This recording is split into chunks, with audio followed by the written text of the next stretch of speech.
আমি সেদিন চিৎকার করে কেঁদেছিলাম, কেননা তোমাকে হারিয়ে মনে হচ্ছিল যে আমার পুরো পৃথিবীটাই এখানেই থেমে গেছে। এখন তুমি নেই, তারপরও আমি তোমার ছায়ায় বাঁচার চেষ্টা করি।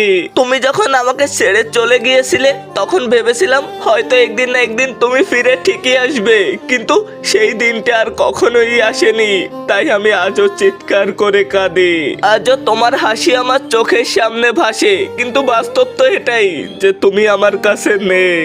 কতবারই না চেয়েছিলাম তোমায় ফিরে পেতে, কিন্তু তুমি কখনোই ফিরে আসোনি। প্রিয় মানুষটাকে হারানোর ব্যথা কখনো চেপে রাখা যায় না, তাই তো আমি সেদিন চিৎকার করে কেঁদেছিলাম। তোমাকে ফিরে পাওয়ার কষ্ট আর হারানোর ব্যথা যদি আমি তোমাকে দেখাতে পারতাম, তাহলে হয়তো আমাকে এই পৃথিবীতে জীবন্ত লাশ হয়ে বাঁচতে হতো না।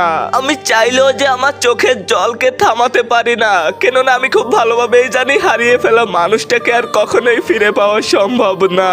আমি চেয়েছিলাম আমার দেহটাকে চলন্ত রেল লাইনের উপরে রাখতে, যাতে করে তোমায় হারানোর মুহূর্তগুলো মনে না পড়ে, কিন্তু কি করব বলো, আত্মহত্যা যে মহাপাপ। হৃদয়টা শুধু চিৎকার করে একটা কথাই বলে, তুমি একবার ফিরে আসো আমার জীবনে।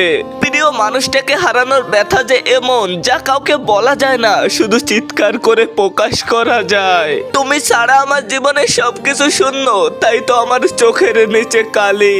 দেখো, কখনো কখনো এমনটা মনে হয় যে যদি কখনো তোমার হাতটা ধরে রাখতে পারতাম, তাহলে হয়তো আমার জীবনটা ফিরে পেতাম। তুমি আমাকে ছেড়ে গেছো অনেক আগেই, কিন্তু আমি এখনো তোমার জন্য চিৎকার করে কাঁদি, কেননা হারানো ভালোবাসা ভাঙা হৃদয়কে কখনো শান্ত করে না।